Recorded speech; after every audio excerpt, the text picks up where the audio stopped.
संस्कारधानी में मर्यादा पुरुषोत्तम भगवान श्री राम का जन्मोत्सव मनाया गया। शहर के राम मंदिरों में धार्मिक अनुष्ठानों की धूम रही। भक्त अपने आराध्य का पूजन अर्चन कर उनसे धर्म धारणा और धैर्य का वरदान मांग रहे हैं। नवमी के साथ ही चैत्र नवरात्रि पर्व का समापन हो गया है। नवरात्र के अंतिम दिन देवी के 9वें स्वरूप मां सिद्धिदात्री की पूजा अर्चना की गई। धर्म ग्रंथों के अनुसार मां दुर्गा का सिद्धिदात्री स्वरूप समस्त सिद्धियों को प्रदान करने और मनोवांछित फल देने वाला है। नवरात्रि पर्व के समापन पर जवारा विसर्जन का क्रम भी शुरू हो गया है। ग्वारी घाट में भी सुबह से ही भक्तगण जवारों का विसर्जन करने के लिए पहुंचे और परंपरा अनुसार विधि विधान से पूजन कर जवारों का विसर्जन किया। जल संकट को दूर करने, प्राकृतिक जल स्रोतों के संरक्षण और नए जल स्रोतों के निर्माण के लिए 11 अप्रैल से जलाभिषेक अभियान की शुरुआत की जाएगी। कलेक्टर इलैया राजा टी ने बताया कि जन भागीदारी से ये कार्य करवाया जाएगा। सूरज की तपन और गर्म हवाओं के थपेड़ों ने तापघात यानी लू और डायरिया के मरीजों की संख्या बढ़ा दी है। स्वास्थ्य विभाग ने लू से बचाव के लिए अलर्ट जारी किया है। जिला चिकित्सालय में प्रतिदिन 2 दर्जन से अधिक मरीज पेट में संक्रमण, सिर दर्द, उल्टी और चक्कर आने की समस्या लेकर पहुंच रहे हैं। रांची गोकलपुर का मुक्तिधाम दुर्दशा का शिकार है। बिजली, पानी और सफाई व्यवस्था के अभाव के कारण यहां आने वालों को परेशानी झेलना पड़ती है। लोगों का कहना है कि नगर निगम प्रशासन थोड़ा ध्यान दे तो तकलीफें कम हो सकती हैं।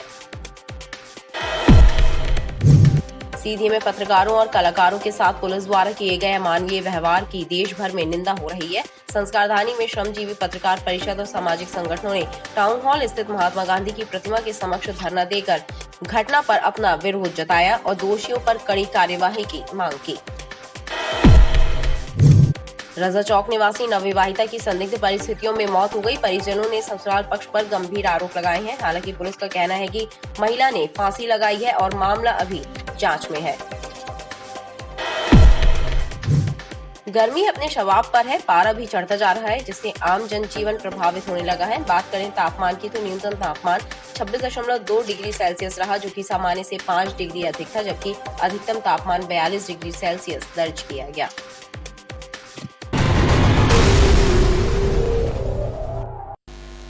नमस्कार, बीडीवी न्यूज के इस बुलेटिन में हम आपको दिखाएंगे शहर से जुड़ी हुई कुछ खास खबरें। तो आइए खबरों की शुरुआत करते हैं, लेकिन सबसे पहले एक नजर डालते हैं हेडलाइंस पर। धूमधाम से मनाया गया भगवान श्री राम का जन्मोत्सव। संस्कारधानी में रामनवमी की धूम, मंदिरों में हुए विशेष आयोजन। जय श्री राम के जयकारों से गुंजायमान रही संस्कारधानी। नवविवाहिता ने फांसी लगाई। रजा चौक की घटना, महिला के परिजनों ने ससुराल पक्ष पर लगाए गंभीर आरोप। और गर्मी के तेवर हुए तीखे, 42 डिग्री सेल्सियस पहुंचा तापमान। लोगों को हो रहा भीषण गर्मी का एहसास। कलयुग केवल नाम आधारा, सुमरे सुमर नर उतरे ही पारा। इसी भक्ति भाव के साथ संस्कारधानी में मर्यादा पुरुषोत्तम भगवान श्री राम का जन्मोत्सव मनाया जा रहा है। शहर के राम मंदिरों में धार्मिक अनुष्ठानों की धूम है। भक्त अपने आराध्य का पूजन अर्चन कर उनसे धर्म धारणा और धैर्य का वरदान मांग रहे हैं।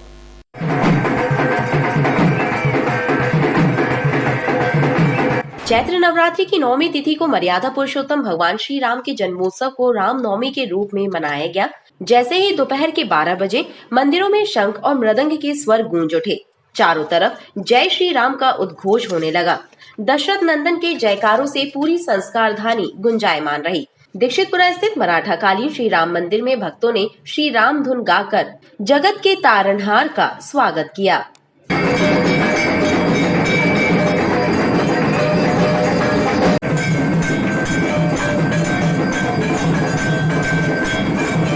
कलयुग केवल नाम आधारा, सुमिरि सुमिरि नर उतर ही पारा।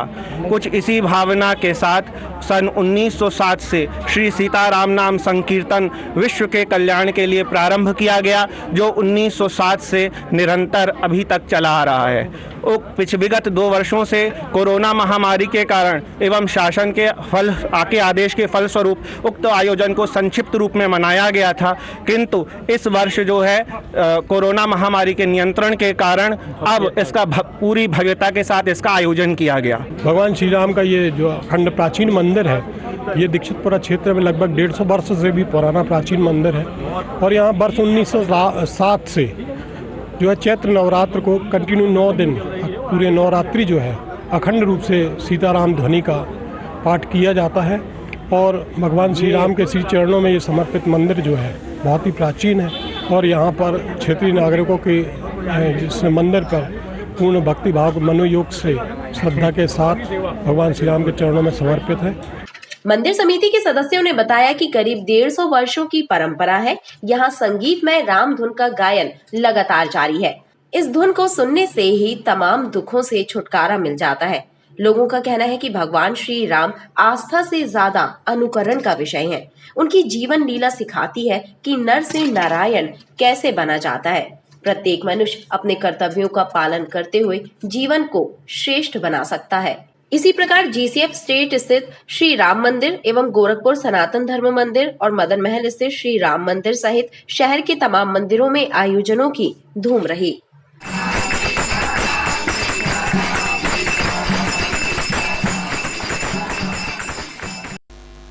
रामनवमी के साथ ही चैत्र नवरात्रि पर्व का समापन हो गया है। नवरात्रि के अंतिम दिन देवी के 9वें स्वरूप मां सिद्धिदात्री की पूजा अर्चना की गई। धर्म ग्रंथों के अनुसार मां दुर्गा का सिद्धिदात्री स्वरूप समस्त सिद्धियों को प्रदान करने और मनोवांछित फल देने वाला है।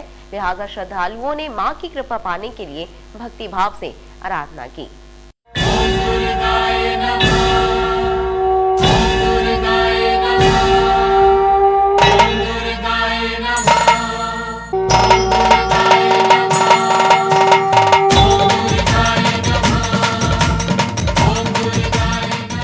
चैत्र नवरात्रि के अंतिम दिन भी शहर के सिद्ध देवी मंदिरों में भक्तों की भीड़ लगी रही। श्रद्धालुओं ने मां दुर्गा के 9वें स्वरूप सिद्धिदात्री की उपासना की।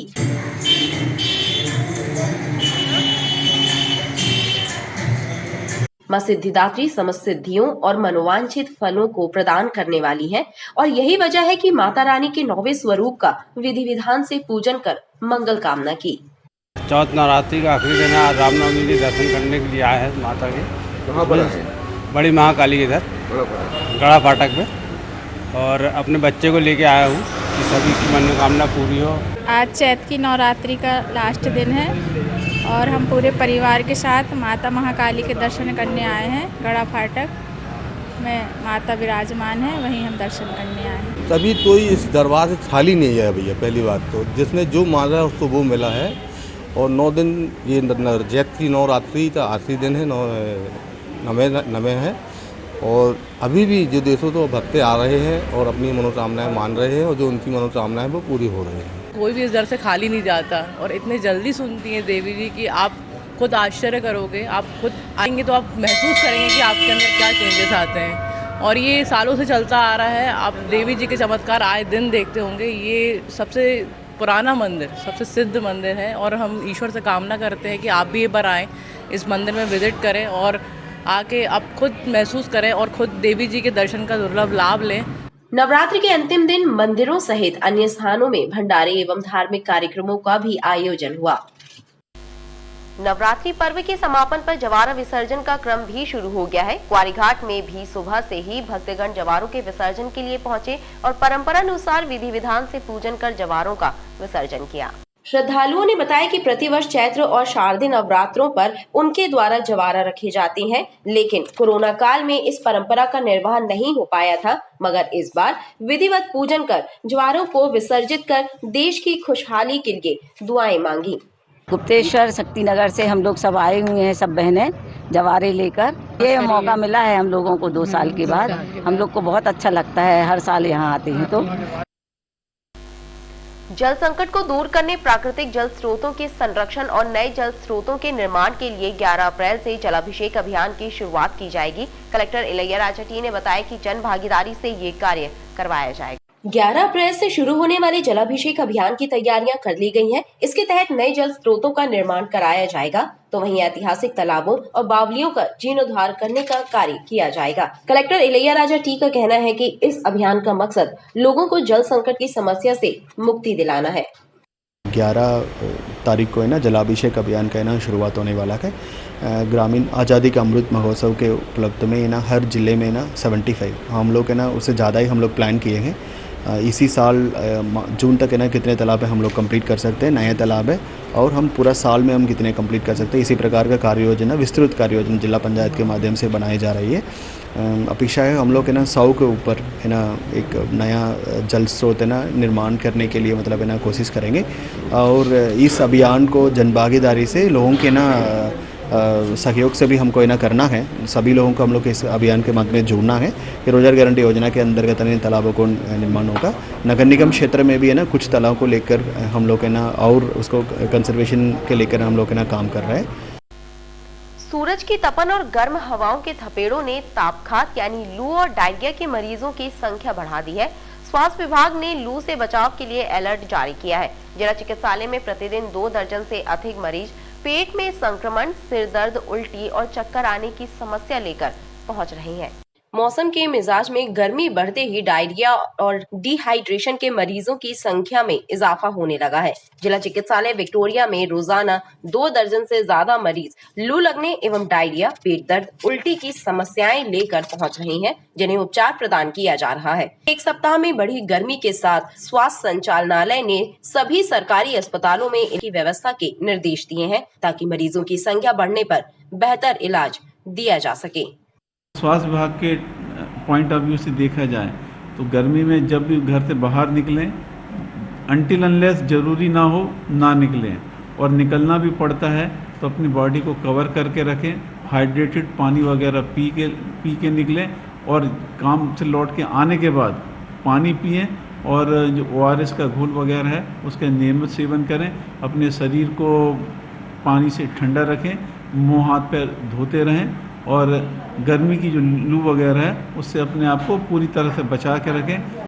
खास तौर पर बच्चे उल्टी दस्त का शिकार हो रहे हैं। मेडिकल विशेषज्ञों का कहना है कि लू के लक्षण दिखाई देने पर इलाज जरूर कराएं। शरीर में पानी की कमी घातक सिद्ध भी हो सकती है। बच्चे गर्मी में ज़्यादा सेंसिटिव होते हैं, बहुत जल्दी डिहाइड्रेटेड होते हैं। जैसे वयस्कों में जो पानी है, ब्लड है, वो 4 से 5 लीटर रहता है, बच्चों में वो मात्रा कम होती है। जब भी लूज मोशन होते हैं तो पानी की कमी उनमें बहुत जल्दी आ जाती है, इसीलिए उनको खास सावधानी लेना रहती है। जैसे ही लूज मोशन लगे ORS का सेवन करें और डॉक्टर को कंसल्टेंट करके यदि भर्ती होने की ज़रूरत है तो भर्ती होकर अपना तुरंत इलाज करवाएं। गर्मी के प्रकोप से बचने के लिए सावधानियां रखना जरूरी है। चिकित्सक सलाह दे रहे हैं कि बदलते मौसम में सेहत का ध्यान रखना बेहद जरूरी है। सीधी में पत्रकारों और कलाकारों के साथ पुलिस द्वारा किए गए अमानवीय व्यवहार की देश भर में निंदा हो रही है।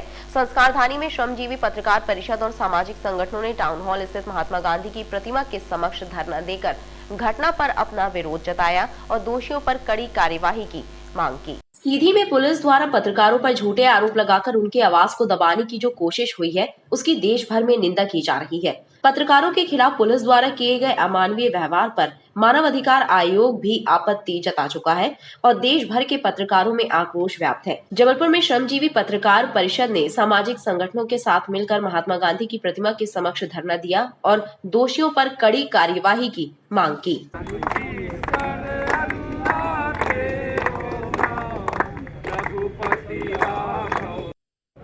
सीधी में पत्रकारों के साथ जो अभद्र व्यवहार इस साथ अमानवीय प्रकट किया गया है, उसके विरोध में पूरे राष्ट्रीय पत्रकार श्रमजीवी पत्रकार परिषद द्वारा ज्ञापन सौंपा गया। 13 प्रदेशों में हम लोगों ने ज्ञापन सौंपा है। मांग की है कि सख्त से सख्त कार्रवाई पुलिस के ऊपर की जाए। पत्रकारों के साथ जो अभद्र व्यवहार किया जा रहा है वो पूरी तरह से गलत है। पूर्व में DGP ने भी ये एक जारी किया था कि पत्रकारों को पूरी सुरक्षा प्रदान की जाएगी। मुख्यमंत्री ने भी कहा था कि सुरक्षा प्रदान की जाएगी, परंतु अभी जो विधायकों के दबाव में क्षेत्रीय पुलिस है वो बहुत उसका रवैया ठीक नहीं है। उनके खिलाफ सख्त कार्रवाई होनी चाहिए।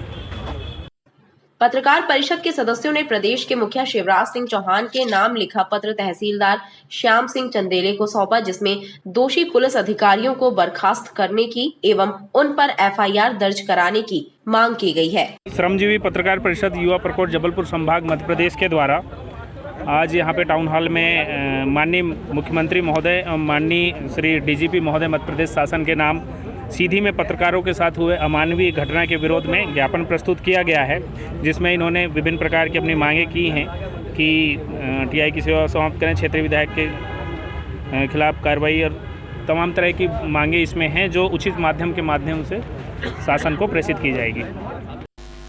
रांची गोकलपुर का मुक्तिधाम दुर्दशा का शिकार है। बिजली, पानी और सफाई व्यवस्था के अभाव के कारण यहां आने वालों को परेशानी झेलनी पड़ती है। लोगों का कहना है कि नगर निगम प्रशासन थोड़ा ध्यान दे तो तकलीफें कम हो सकती हैं।